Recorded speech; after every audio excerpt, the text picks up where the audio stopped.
qeverive, ministrive të jashtme, ambasadave të institucioneve ndërkombëtare, veçanërisht OSBE-s, BE-s dhe në headquarteret. Kërkoni një hetim ndërkombëtar për zgjedhjet apo jo? Kurdo? Keni kërkuar një hetim ndërkombëtar? Kërkojmë dhe një hetim ndërkombëtar, kërkojmë pra ne faktojmë që zgjedhjet ishin fars.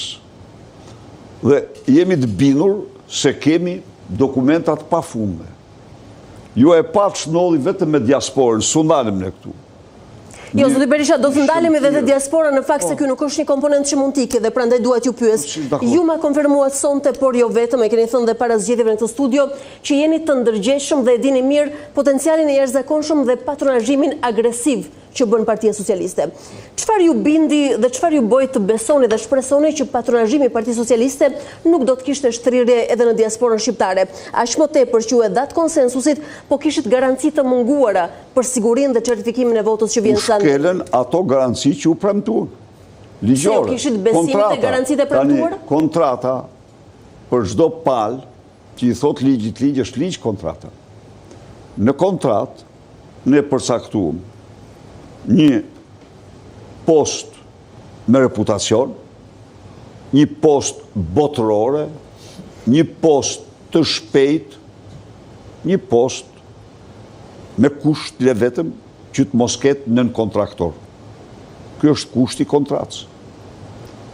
Gjën e parë që bën, shkelen kushtin. Kjo pastaj në fund. Ju kishit shpresë dhe besim që do të respektohej ky zotim? Tani, nëse nisemi ashtu, pastaj unë them që shkelja kushtit dhe autorizimi i DHL-it për të marrë në kontraktor është krim i shëmtuar elektoral. Pse? Çfarë ndodhi në Greqi? Në Greqi i morën në dorë nën kontraktor. Nën kontraktor që komunikuan non-stop me Partinë Socialiste. I kemi ne dokumentat, mesazhet, komunikimit. Ju e pat patronazhistin se si i kapte zarfat me çon zyrë dhe me mbush.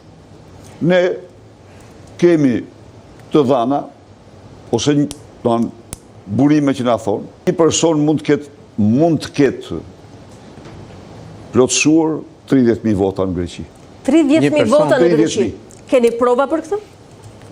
Deklarat kemi, po s'kemi, se do të kesh kamera. Prova materiale nuk keni. 30.000 është punë disa ditore, doktor. 50.000 është një gjithë votë. Jo, këta i dërgoni për një person. Jo, këta krijuan një si shkoj tavlan balla në Greqi, ju e dini, me një ekip, me persona, dhe që u morën me këtë punë. Zoti Berisha, edhe ju e dini të fakt dhe keni denoncuar dhe në kohë fushate. Merri votë.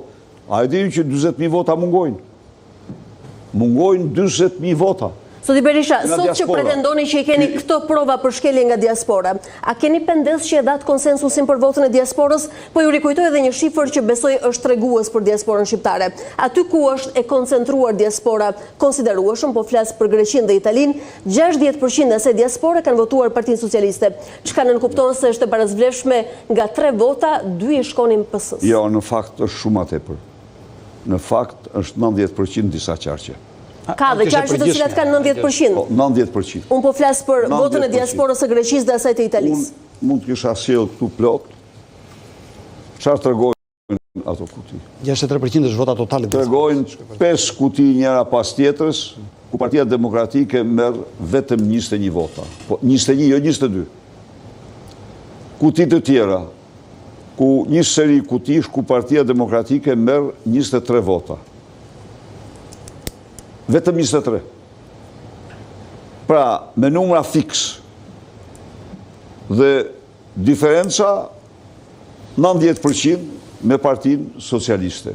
Me këto kuti nuk kanë pas prezent komisioner opozitar, zgjues e tjerë? Ato komisionerët tani kanë hapur. Ato i kanë përpunuar patronazhistat socialistë.